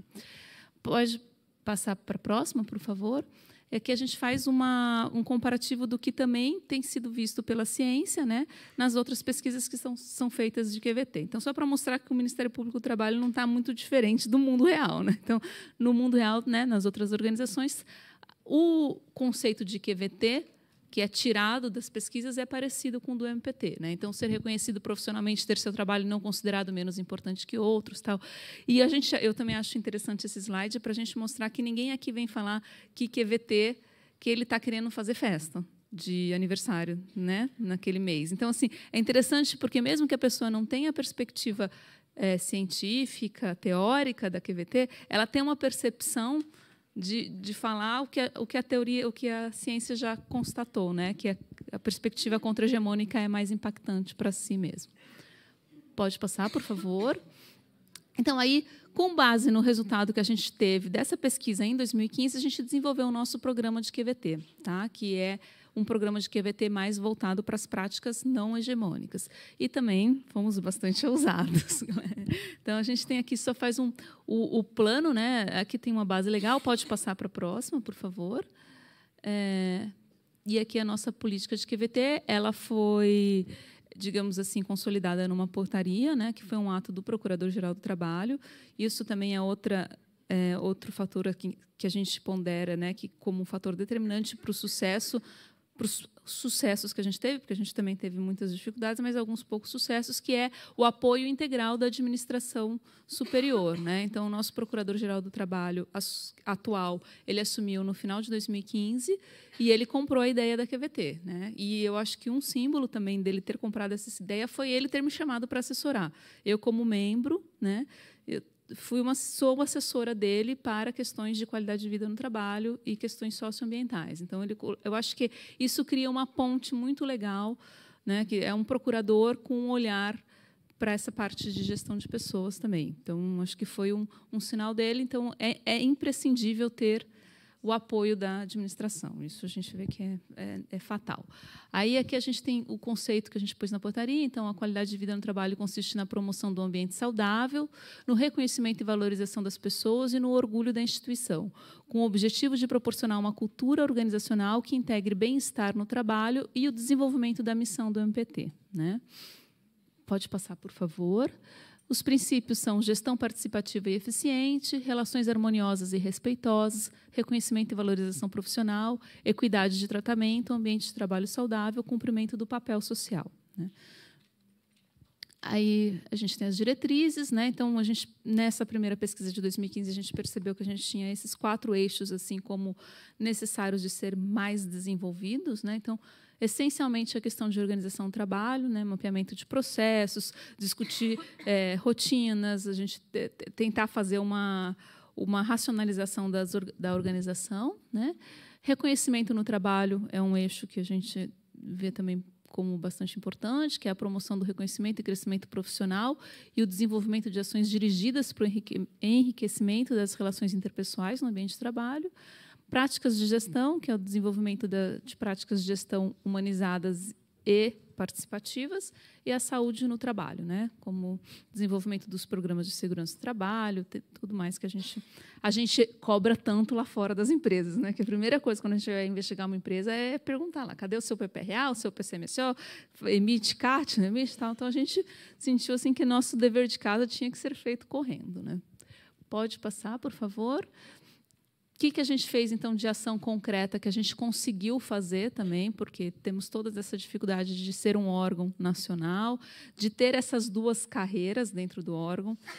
Uma grande dificuldade que a gente vê também é que nós temos muitos gestores de pessoas dentro da instituição, porque todo procurador do trabalho tem uma estrutura de gabinete, que é muito semelhante com a magistratura. Então, a gente tem uma equipe de trabalho dentro do nosso gabinete. Eu, por exemplo, eu trabalho em São Paulo, como na minha atividade finalística, e eu tenho 3 pessoas, entre 2 e 3, varia na minha equipe de trabalho. E os 800 procuradores do trabalho têm uma equipe de trabalho, fora os outros gestores das atividades de apoio, que também são gestores de pessoas. E as pessoas não necessariamente entendem que elas estão gerindo pessoas, né, naquela atividade dela rotineira. Então, isso é ainda mais um membro, né? Alguém que estudou direito, que passou num concurso que ninguém nunca falou para ele que ele ia gerir pessoas. Então, a gente está percebendo que uma dificuldade muito grande é a consciência do hello, você é um gestor de pessoas, né? É um pouco difícil isso. Mas, por isso, a gente começou a também dar aula nos cursos de formação dos recém-ingressos, né? Os procuradores, quando tomam posse, eles passam por um curso de formação, e agora nós, QVT, temos um grande espaço lá no curso para dar muitas aulas de capacitação sobre gestão de pessoas. Então, aí o que a gente também conseguiu implementar, que é o mapeamento de processos, que a gente faz com uma área de planejamento estratégico. A gente conseguiu regulamentar o recrutamento e seleção interna, né, através de uma portaria do Procurador-Geral também, especificando que a gente precisa de critérios objetivos para fazer movimentação de pessoal, né? Ter clareza nas vagas que existem em cada setor, para as pessoas poderem se habilitar, enfim, tudo isso. A gente tem uma portaria de homenagem ao servidor, tem reconhecimento de boas práticas, A gente incentivou também, né, a nossa área de comunicação com uma revistinha digital que a gente faz, que chama Qualis Vita. Conseguimos a instituição de uma comissão de enfrentamento do assédio sexual e moral do trabalho e discriminação, que é uma comissão que ela foi implantada no Brasil inteiro, né, com comissões regionais, que é justamente para apurar e tratar eventuais denúncias de assédio moral, sexual e discriminação dentro do órgão, né? Temos um diálogo com o PGT, né? Então ele se coloca, a gente consegue fazer com alguma periodicidade por videoconferência pelo Brasil inteiro, um espaço em que ele fica lá com o microfone aberto para ouvir perguntas, sugestões, enfim, do Brasil inteiro, que a gente chama de conversa com o PGT. E fizemos também oficinas de descentralização de QVT nas regionais. A gente conseguiu visitar, nós somos 24, a gente está em 24 capitais do país, já fomos a 23, só falta uma, que a gente vai na semana que vem, e conseguimos visitar todo o país, falando sobre o nosso programa de QVT, falando com as administrações regionais, porque as administrações regionais também têm todo... É um mundo à parte, né? Então, eles têm um chefe lá, que tem um setor de RH lá, que vai tratar do pessoal todo. A gente viu que não dava para fazer QVT a partir de Brasília só, a gente precisava visitar o país, né? Contamos também com gestão por competências, que é um programa desenvolvido pelo nosso Departamento de Desenvolvimento de Pessoas. A gente teve a implementação do teletrabalho, que apareceu como uma medida assim, no sufoco das restrições orçamentárias, e agora a gente está tratando toda essa... como que isso está sendo implementado, né? Porque a gente sabe que também o teletrabalho pode trazer problemas de adoecimento, enfim, a gente está com uma dificuldade aqui nesse tratamento. Um programa de desenvolvimento gerencial e redimensionamento da força de trabalho também, que a gente está tendo que pensar em razão da mudança de todo o nosso cenário de trabalho, né, de contexto de trabalho. Hoje, nossos processos, gente, não sei, para quem não trabalha no mundo do jurídico, os nossos processos judiciais estão todos digitais, né? Então, antigamente, você entrava num gabinete assim de procurador, era aquele monte de processo. Né? Hoje não existe mais isso, né? Então, a gente tem muitas rotinas mudaram. Dentro da nossa instituição também, está tudo informatizado, a gente não precisa mais de papel, todos os atos administrativos, todas as nossas investigações do MPT, elas correm todas no sistema digital do Ministério Público do Trabalho. Então, toda aquela coisa de numerar folha de processo, grampear, não existe mais. Então, a gente é uma rotina que mudou. A gente tem que, né, tem que repensar toda hora o nosso dimensionamento do pessoal. Pode passar para o próximo, por favor. As oficinas, eu acho que eu vou passar esse, pode passar, porque isso aqui é mais... pode passar. Hein? É mais um modelinho de como a gente faz as oficinas nas regionais, acho que não interessa muito. As principais demandas que a gente tem obtido, porque a gente fez o diagnóstico em 2015 e depois a gente vê que ele dá uma resposta geral, né? Quando a gente vai na unidade, no Estado, a gente percebe que tem um afinamento. Quando aparece aquela reclamação sobre reconhecimento e tal, a gente vai entender o que é a reclamação na vida real, né? Então, a gente selecionou aqui algumas das demandas que a gente tem percebido como demandas de questões que podem impactar a qualidade de vida no trabalho. Então, aprimoramento de mapeamento, redesenho, manualização, padronização nas estruturas. Então, a gente tem diferentes comissões pagas a servidores que fazem as mesmas atividades, né? Desenvolvimento de ações para conhecimento dos setores. A gente vê que alguns setores não se conhecem, e aí sempre acha que o trabalho do outro está mais fácil que o seu, e aí isso pode gerar alguma tensão. Desenvolvimento de competências gerenciais para membros e servidores, incentivo às práticas de ambientação, desenvolvimento das áreas de gestão de pessoas. Como a gente tem muitas áreas de gestão de pessoas, nem sempre elas estão, né, que a gente tem 24 áreas, nem sempre elas estão falando a mesma linguagem, então a gente tem sentido uma necessidade de padronização. Disponibilização de equipe psicossocial em cada regional. Estou só falando os principais, tá, gente? Que a gente também tem uma equipe psicossocial aqui na PGT muito organizada, que podia ter mais gente também, né, Ana? Porque quando a gente começa a mexer no vespeiro, a gente vai vendo que tem muita coisa para tratar, mas nos estados a gente não tem profissionais, né, da área psicossocial, então a gente está numa batalha para ver se a gente consegue isso também. Pode passar para o próximo, vamos ver. E aí, a gente aplicou um segundo diagnóstico de QVT em 2018, eu vou passar rapidinho para... Pode passar para a próxima também. Só quero mostrar para vocês que a gente teve, com todas essas ações que a gente fez desde 2015, a gente já teve um resultado que a gente conseguiu verificar na pesquisa de 2018 uma melhora, tá? Então, o objetivo desse slide é só isso. A gente tem a pesquisa, ela dá uma nota, né, de uma avaliação global de QVT. A gente teve em 2015 uma média de 6,10 e agora uma média de 7,15. Então, para 3 anos e para o tipo de ação que é num país inteiro, a gente acha que é um resultado muito positivo. E a gente tem um comparativo de 2015 aqui no quadro da pizza também, da sensação de bem-estar dominante, né? Que é o verde, ela ampliou de 63,8 para 80,71. Tá? E o que eu acho mais interessante também é que a sensação de mal-estar dominante caiu de 8,5 para 1,83 nesse período. Então, isso é um alento, né, para quando a gente trabalha tanto por 3 anos, para o país inteiro, a gente vê um resultado assim, você fala, poxa, alguma coisa está mexendo. Né? Vamos ver depois o que é. Pode passar, por favor? Pode passar. Eu acho que esse também ele só mostra, né, o tipo de perguntas que a gente faz no questionário, mas eu acho que o pessoal aqui conhece, são questões relacionadas à organização do trabalho e tal, e em todos os fatores a gente melhorou. Só dar uma paradinha, só para mostrar, né? Então, nas condições de trabalho, a gente foi de 6 para 8, na organização do trabalho, de 5,6 para 6,42, relações socioprofissionais, que é essa questão de acesso à chefia, transparência na gestão, tal, de 6 para 7, reconhecimento e crescimento profissional, de 5 para 6, enfim, todo a gente teve uma média melhorada. Pode passar. Oi? Acabou, né? Eu estou terminando já. Então, pode passar tudo isso que é do diagnóstico. Pode passar para frente, por favor. Eu acho que aqui só esse gráfico de pizza também mostra que a gente teve um conceito de QVT mais elaborado, eu acho, em 2018. Como a gente ficou falando tanto de QVT no órgão, as pessoas começaram a entender que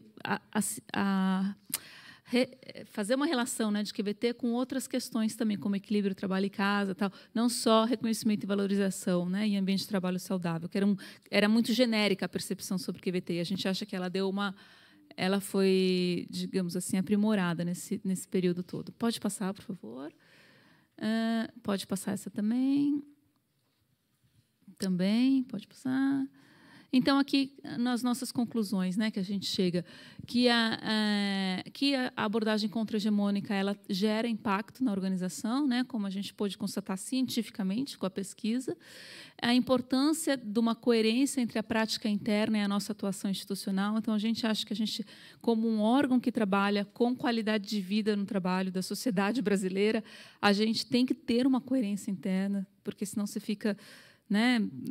É uma coisa que não funciona, o trabalhador lá dentro do MPT falando, olha, o procurador está fiscalizando o assédio moral ali na empresa e está me tratando aqui com rispidez, com uma prática não coerente. Então, isso é muito doentio. A gente percebeu que a gente, como instituição, a gente tem um super telhado de vidro, né, para a gente precisa tratar de qualidade de vida no trabalho.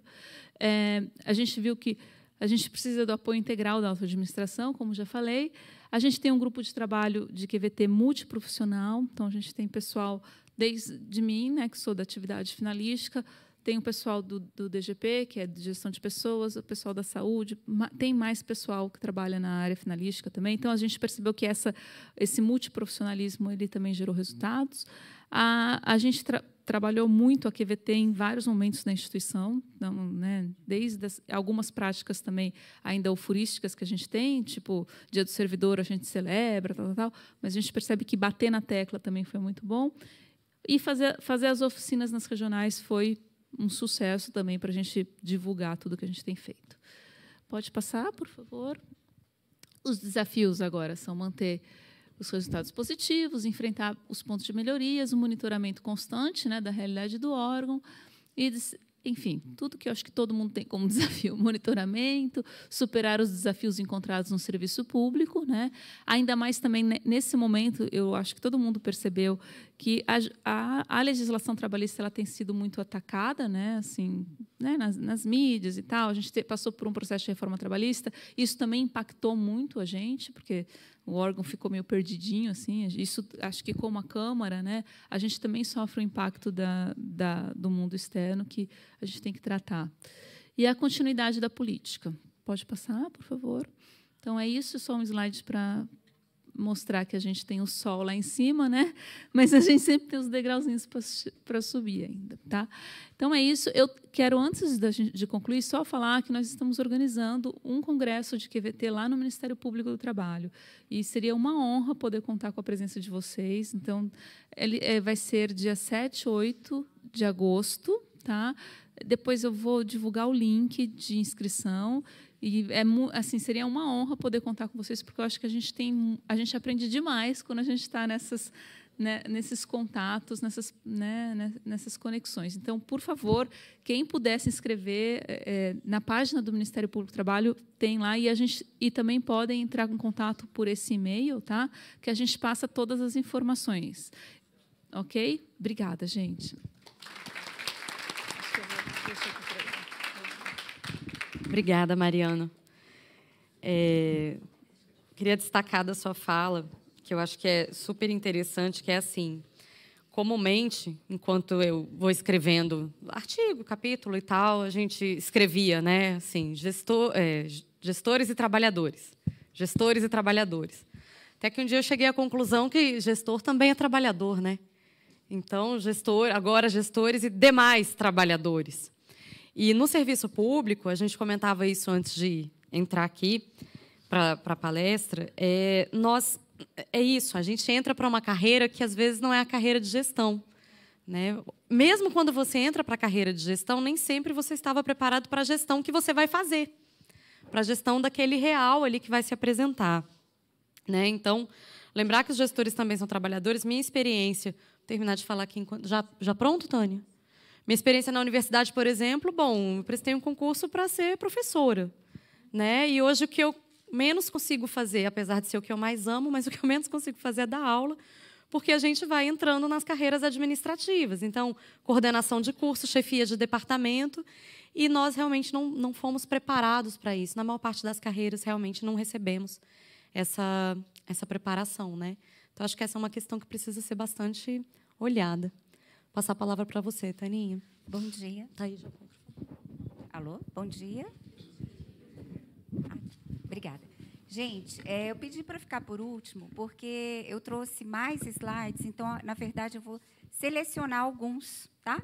Até para não ficar cansativo, e vou reforçar alguns pontos que os colegas já colocaram. O nosso contexto no serviço público ele é semelhante, né? Das instituições. Então, assim, esses problemas que a gente está vivenciando, que alguns pontuaram, né? Por exemplo, a Eliana, aqui na Câmara, na verdade, são problemas que nós convivemos nas nossas instituições. Então, essa questão de enxugamento de quadro, falta de concurso público, né? As aposentadorias, que estão aumentando agora cada vez mais por conta da perspectiva de reforma da Previdência, né? Então, assim, a gente tem que rebolar, porque a demanda de trabalho aumenta e a gente tem cada vez menos pessoas, né, para cumprirem as demandas, o avanço da tecnologia, e a gente tem que trabalhar com todo esse contexto. Então, tem que ter muita criatividade, tem que ser guerreiro. Então, parabéns para todos nós, né? Parabéns para vocês aí por estarem com essa bandeira, com esse desafio, e a gente entende de verdade que as pessoas são o principal ativo, né, das instituições. E assim, e isso não é só no discurso, e a gente tenta fazer esse trabalho efetivamente numa gestão, tentando chegar a uma gestão mais humanizada, que foi colocada aqui, lá no CNPq.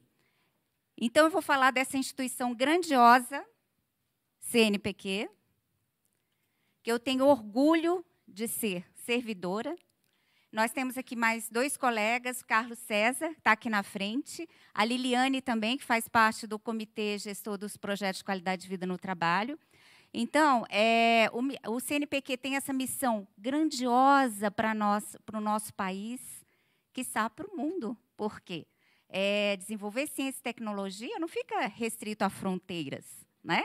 Então, todo esse saber que é gerado, todo esse conhecimento, ele é da humanidade, nas várias áreas, desde a saúde, as pesquisas de saúde, transporte, aspectos de trabalho, legais, universidades, tudo. O que vocês imaginarem, o CNPq fomenta no avanço da ciência, da tecnologia e inovação. Então, uma instituição grandiosa que a gente precisa defender, né, no nosso país, e a gente conta com vocês aqui, com cada um de vocês, para fortalecer a nossa instituição, as nossas universidades e esse serviço público que é tão importante, né, nas várias áreas, e assim que a gente vê tanto resultado positivo. Né? Então, assim, ao contrário do que falam, né, que o serviço público não funciona, não dá resultado, a gente entende, sim, a gente vê os resultados muito positivos, então, parabéns a todos nós. Né? E eu vou contar rapidamente a linha do tempo do CNPq. Então, olha, a gente começou até antes disso, 96. O Carlinhos, que está aqui na frente, levanta um pouquinho, Carlinhos, por favor. Ele é da equipe. Olha para o povo.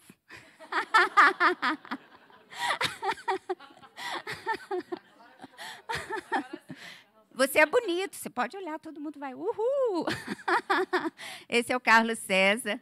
Ele faz parte do CNPq já há um bom tempo, junto com uma equipe lá, guerreira, vitoriosa, que começou essa construção nos anos 90.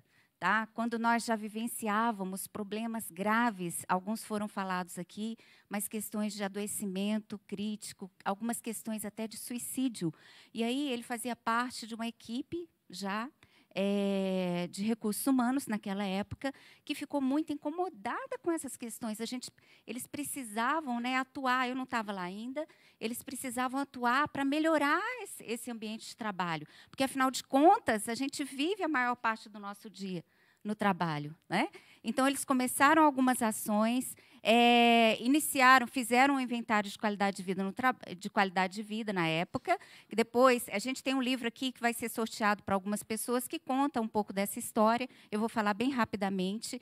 Mas eles tiveram alguns grandes marcos. Né? Esse primeiro inventário de qualidade de vida, depois o planejamento estratégico, que já trouxe uma trilogia de RH com qualidade de vida, aprendizagem organizacional e gestão de competências.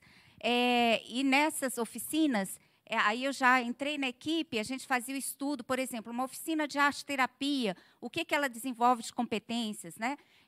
Por exemplo, se eu participo de um coral, eu tenho que preocupar com o meu colega do lado, que é de outro naipe, para ter um resultado final. Então, transpor isso de um espaço lúdico para o dia a dia do trabalho. E aí as pesquisas foram avançando, foram feitas avaliações dessas ações do Programa de Qualidade de Vida, até a gente chegar em 2010, numa parceria com a Universidade de Brasília, com a UNB. Em 2010, nós já começamos a aplicação dessa abordagem de viés preventivo com o Ergo Public, professor Mário César Ferreira. Em 2011, nós mudamos para o prédio, aquele prédio muito bonito que tem lá no Lago, na QI1. Né? Então, vocês estão convidados, serão muito bem-vindos lá, onde funciona o CNPq. Só que houve uma resistência enorme, porque as pessoas, nessa mudança, porque as pessoas tinham se estruturado na Asa Norte, toda a vida, filho, compraram imóveis, né? E foram para uma área muito distante. E outro problema, as pessoas, por exemplo, que não têm carro, né? Então, uma área mais isolada, no início a gente não tinha restaurante. Então, isso daqui foi uma iniciativa para tentar integrar e para a gente ter o sentimento de pertencimento àquela nova sede. Em 2015, a gente fez uma nova pesquisa, que aí eu vou mostrar os avanços que a gente conseguiu em 2015, que foram reformulação da política e programa de QVT, elaboração de portfólio do programa de QVT, a criação e institucionalização desse comitê gestor do PQVT, que a Liliane, junto comigo, participamos, a publicação do livro de QVT, que vocês vão receber no final, né, que vai ter o sorteio, e um grande ganho que foi a institucionalização do processo seletivo interno. Então, assim, desde o início, nas pesquisas de 2010, já aparecia o mal-estar gerado pela falta de transparência na ocupação de cargos e funções. E as pessoas pedindo para que isso fosse um processo transparente e que houvesse, e que o mérito fosse considerado nesse processo. Então, nós iniciamos o processo seletivo interno no final de 2017. Eu fico emocionada quando eu falo do CNPq. Deixa eu respirar. Nós iniciamos em 2017, é claro que ele não está, que ele precisa de melhorias, é claro, né? Mas nós já tivemos 13 situações de ocupamento de cargos e funções por meio de processo seletivo interno. Então, a gente entende que isso é um grande ganho. Tem que haver melhorias? Tem que haver, né? Mas a gente já está num caminho. Ele é feito preferencialmente. Então, o dirigente máximo, o presidente, ele tem essa possibilidade de, em alguma situação, ele entender que, por exemplo, o processo seletivo não cabe, mas para DAS e FCPS de 1 a 4, nós temos uma norma que regulamenta o processo seletivo interno. E agora, no segundo semestre, nós vamos aplicar a terceira versão, a terceira edição da pesquisa de QVT. Eu vou escolher aqui alguns slides, vou pedir desculpas para vocês, porque eu vou passar alguns rápido, mas não tem problema, vocês ficam à vontade para visitarem o CNPq e a gente falar com mais calma, tá bom? Lá a gente gosta de contar essa história, né, Carlinhos? Então, gente, olha, a pesquisa de 2010, ela começou porque a gente viu, em 2010, a gente já tinha esse gráfico. Vermelho é pessoal e azul é demanda de trabalho. Então, nós víamos que a demanda aumentava e o pessoal diminuía. Então, como lidar com isso? E a questão de adoecimento, né? A falta de perspectiva de concurso público por conta de questões orçamentárias e tal. E nós estávamos muito preocupados. E aí a gente teve esse ganho grandioso. E aqui a gente precisa aproveitar mais. A UNB está aqui, ó, do lado. Né? Tem um departamento lá, o Instituto de Psicologia, querendo colocar na prática alguns conhecimentos. Tem o pessoal da administração também, né? Já faltam só 5 minutos. Eu vou correr aqui. Eu vou escolher alguns slides, tá? Para mostrar para vocês. Só para fazer um comparativo com o que a Mariana, a doutora Mariana, né? Desculpa. Mariana. Com o que a Mariana falou, olha só, não sei se vocês observaram, mas lá no MPT, o que apareceu mais crítico foi a questão de reconhecimento e organização no trabalho. Esses dois fatores, reconhecimento e crescimento e organização do trabalho. No CNPq também, em outras instituições também. Tá? Nesses indicadores aqui, ó, reconhecimento e crescimento e organização do trabalho. Isso a gente tem visto nas várias instituições, não é privilégio meu nem dela. Tá? Não é do CNPq, não é do MPT. Então, assim, quer atuar em QVT, precisa trabalhar com a organização do trabalho. O que é isso? São a divisão de tarefa, questão de repetitividade. No CNPq, a gente tem um pessoal altamente qualificado. E aí, às vezes, fica clicando, fazendo checklist de pesquisador. Dá não sei quantos cliques, a pessoa pira. Não pode. Falando em a pessoa pira, um dos colegas falou que a saúde mental está crítica. E aí é uma realidade também não só da instituição desse colega. A gente tem gráficos lá que o Carlinhos nos trouxe do CIAS, né? E aí um pedido que a gente utilize, incentive as instituições a promoverem os exames periódicos, para a gente ter esses estudos, para a gente saber onde qual é o problema de saúde que está afetando mais os nossos colegas, para que nós tenhamos ações mais otimizadas. Isso, gente, da saúde mental é muito crítico. Acho que foi a Mariana que colocou, não lembro, que vocês querem inserir no exame periódico uma pesquisa de saúde mental. Foi você ou foi a Eliana? Uma das duas. Então, assim, depois, no final, a gente conversa. Foi a Mariana? Então, tá. No final, a gente conversa, tá bom? porque a gente vai ter agora a aplicação de uma pesquisa de saúde mental por uma parceria que é uma estudante, que está com uma pesquisa elaborada, a gente está fazendo o refinamento já para aplicar semana que vem. Então, a gente precisa aproveitar isso, ser campo de pesquisa de universidade, porque a gente tem ganhos com esses resultados, com esses estudos, tá bom? E olha só, uma coisa muito crítica, prática de gestão, isso não aparecia no questionário de 2010, e vem agora. Por quê? Por que foi incluído? Porque a gestão ineficaz, a gestão desumanizada aparecia muito. A gente precisa trabalhar nisso aqui. Ó. Acho que foi o Kleber que falou, a gente não para de trabalhar, de atuar na capacitação de gestores, parece que a gente não vai parar nunca, não vai parar nunca. Não vai parar nunca, porque esse desenvolvimento tem que ser contínuo, essa gestão tem que ser humanizada. A Mariana falou do procurador que não entende que tem que ser gestor. Em todas as organizações a gente percebe isso. Né? Então, lá naquela chamada área técnica, ou área fim, aquele gestor que é muitas vezes escolhido, isso é normal, pelo conhecimento técnico, mas ele não teve a oportunidade de se capacitar, de se desenvolver. Então, esse desenvolvimento precisa ser contínuo e cada vez mais em aspectos comportamentais. Chefe, gestor, não gosta de ir para a sala de aula para aprender teoria, tem que ser coisa prática, porque senão ele fala assim, vou ali resolver um problema e não volta. A ENAP, cadê o Eduardo?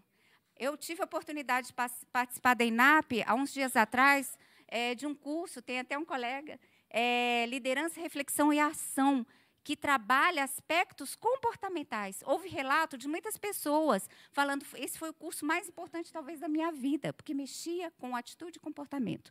Tá? Vamos escolher mais alguns aqui, rapidinho. Não sei quantos minutos faltam. Só um? Beleza. Então, minuto final, coração acelerado, caprichar, hein? Então, vamos lá, deixa eu escolher um aqui. O que eu vou escolher, em homenagem a todos os colegas guerreiros lá do CNPq, e a Liliane, que está os representando, pesquisa de 2015, a gente teve a oportunidade, Kleber, de trabalhar, sim, com servidores de várias áreas. E a gente teve um entendimento que isso é muito importante, porque, às vezes, as soluções de gabinete de RH não são o que as pessoas precisam. Se nós formos uma empresa, aqui uma instituição, aqui está o RH e aqui estão vocês trabalhando nas várias áreas, para oferecer o que vocês querem, a gente precisa trazer vocês para perto. Então, assim, e nós tivemos a oportunidade de 2015 avançar muito em relação a isso. Esses são os colegas a quem nós agradecemos muito por estarem conosco nessas oficinas, e nós estruturamos esses eixos a partir dos resultados críticos apontados na pesquisa de 2015. Né? Então, assim, a gente ressalta que a questão do reconhecimento, na apresentação da Mariana, estava cheio de falas que tratavam do reconhecimento. E o que é reconhecimento, gente? A Carla falou de grupo focal. Nós fizemos, em 2012, grupos focais, um grupo só de gestor, 2 só de servidor e 1 de terceirizados, para entender o que é reconhecimento. O que é reconhecimento? A Juliana fez um trabalho e chegar para ela, parabéns, Juliana, a sua contribuição foi essencial. Isso é reconhecimento. Não precisa, às vezes, de uma... É claro que o orçamento ele facilita muito as ações, mas o que a gente tem percebido é que precisa trabalhar nas relações interpessoais, desenvolvimento de gestores, desenvolvimento de equipes. Fez um trabalho bem feito, parabéns, a sua colaboração é essencial. Errou, chama em particular. Acertou, fala em público, reforça, elogia, reconhece. Né? Eu voltei para a universidade para aprender isso cientificamente e minha mãe fazia isso sem estudar. Sem ter ido à escola, ela me reforçava desde criancinha. Quando eu chegava com resultado bom, eu já sabia. Né? Então, assim, a gente, às vezes, a solução, o caminho, o êxito está tão fácil e a gente tenta complicar, não precisa. Né? Então, a questão do reconhecimento é fortíssima. E, vamos ver? Principais resultados, né? Processo seletivo interno, como uma ação de reconhecimento, uma ação grande. Tivemos a oportunidade de ter a Juliana lá conosco, em ações que a gente está fazendo com relação à questão de inclusão, respeito à diversidade, sobretudo as pessoas com deficiência. Então, muito obrigada, Liliane, por sua contribuição valorosa no nosso grupo, tá bom? E esse é o comitê gestor do CNPq. E obrigada. E conseguimos. Tchau.